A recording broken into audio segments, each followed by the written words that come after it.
Bonjour à tous et bienvenue, Dr Ba, pharmacien. Aujourd'hui, nous allons parler d'une vitamine essentielle pour notre santé. Il s'agit de la vitamine D. Qu'est-ce que c'est exactement? Quelles sont les différentes formes de vitamine D? Quel rôle joue-t-elle dans notre santé? Quels sont les bienfaits et les dernières recommandations? Restez avec nous car nous allons répondre à toutes ces questions dans un instant. La vitamine D est une vitamine liposoluble, donc soluble dans les graisses. Elle existe principalement sous deux formes, la vitamine D2 ou ergocalciférol et la vitamine D3 ou cholécalciférol. La vitamine D3 ou cholécalciférol est produite naturellement par l'organisme en réponse à l'exposition au soleil. La vitamine D2 ou ergocalciférol provient principalement des plantes. Les compléments alimentaires de vitamine D sont commercialisés sous forme de vitamine D3 ou vitamine D2. Le calcitriol, aussi appelé 1,25-dihydroxyvitamine D, est la forme active de la vitamine D dans le corps. Lorsque les rayons ultraviolets B du soleil touchent notre peau, ces rayons ultraviolets transforment le 7-dihydroxycholestérol en vitamine D3, c'est-à-dire du cholécalciférol. Cette vitamine D3 est ensuite transportée jusqu'au foie où elle est convertie en calficédiol ou calcidiol, aussi appelé 25-hydroxyvitamine D, qui est la forme de stockage ou de réserve de la vitamine D dans notre corps. Ensuite, ce calcidiol est transformé en calcitriol, la forme active de la vitamine D, principalement dans les reins, mais aussi dans d'autres tissus, comme les cellules du système immunitaire. Certaines de ces cellules sont la cible de virus comme la grippe ou d'autres infections respiratoires, ce qui explique pourquoi la vitamine D joue un rôle essentiel dans la défense contre les infections, notamment les infections respiratoires. Quels sont les bienfaits de la vitamine D? Des recherches récentes suggèrent une corrélation entre un taux optimal de vitamine D dans le sang et la prévention du cancer, le renforcement du système immunitaire, entre autres. D'autres recherches ont évoqué des bienfaits potentiels dans la prévention du diabète et la prééclampsie pendant la grossesse. Mais la fonction principale de la vitamine D est le maintien et la régulation des taux de calcium adéquats dans le corps. C'est une vitamine essentielle qui joue un rôle clé dans la santé de nos os et dans notre santé en général. Et maintenant, quelles sont les différentes sources de vitamine D? Les poissons gras comme le saumon, le thon ou la morue sont parmi les sources alimentaires les plus riches en vitamine D. Il existe d'autres sources comme la viande, les œufs, les produits laitiers, et leur teneur en vitamine D dépend de l'alimentation de l'animal.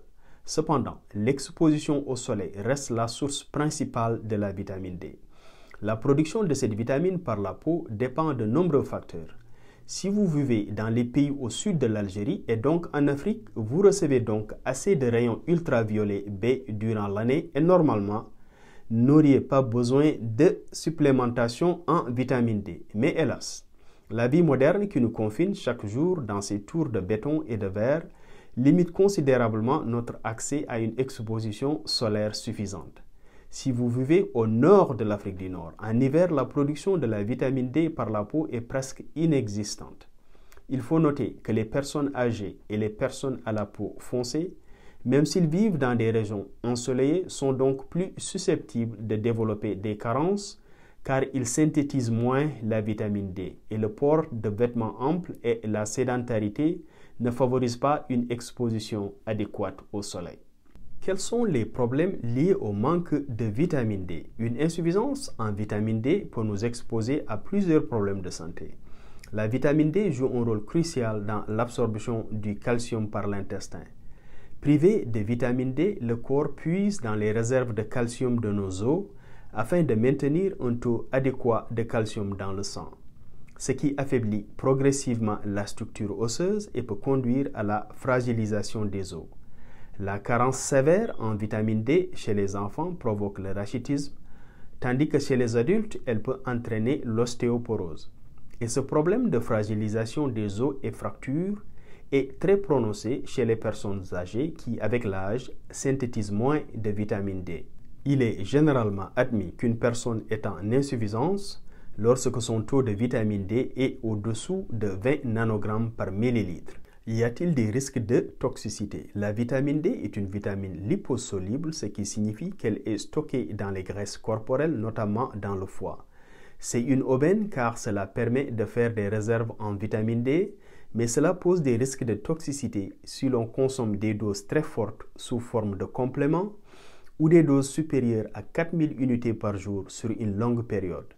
Les niveaux de vitamine D dépassant 100 nanogrammes par millilitre sont considérés comme toxiques. Si vous ne pouvez pas compter sur le soleil ou votre alimentation pour un apport suffisant en vitamine D, les compléments sont une bonne option, ce qui m'amène à parler du sujet qui fait débat parmi les experts du domaine. Il s'agit des recommandations. Les nouvelles directives de la Société américaine d'endocrinologie de 2024 recommandent de limiter la supplémentation en vitamine D à certains groupes à haut risque et déconseillent de faire des analyses systématiques des taux de vitamine D chez les individus en bonne santé. Ces groupes cibles pour lesquels les compléments sont recommandés sont les enfants de 1 à 18 ans pour prévenir le rachitisme et les infections respiratoires, les femmes enceintes pour prévenir les risques de complications maternelles et fœtales, les adultes de plus de 75 ans pour diminuer le risque de mortalité et les adultes prédiabétiques pour réduire le risque de diabète de type 2.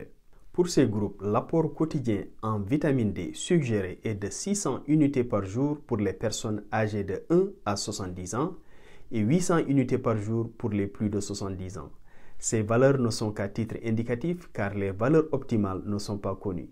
Et beaucoup de praticiens ont critiqué ces recommandations pour le manque d'orientation pour les patients avec des problèmes complexes, par exemple ceux qui souffrent de maladies rénales. Il faut aussi ajouter que pour les personnes à la peau foncée, il faut considérer des valeurs beaucoup plus élevées car hélas, la plupart de ces études sont faites sur des personnes en majorité à la peau claire. Et si vous avez le choix entre la vitamine D2 et la vitamine D3, choisissez la vitamine D3 car elle est souvent considérée comme la forme la plus efficace parce qu'elle est plus facilement absorbée et reste plus longtemps dans le corps. Et pour finir, pour un apport naturel, exposez-vous régulièrement au soleil 5 à 30 minutes par jour. Exposez le maximum de surface corporelle possible au soleil comme le faisaient nos ancêtres du reste, de préférence avant 3 heures de l'après-midi et adoptez une alimentation équilibrée. Et si c'est nécessaire, optez pour des compléments de vitamine D3. Si vous êtes une personne à la peau sombre comme moi, 1000 unités par jour minimum est un bon départ. Et prenez la vitamine D avec le repas le plus copieux de la journée pour une absorption optimale car elle est plus soluble dans les graisses. Merci de nous avoir suivis. À bientôt.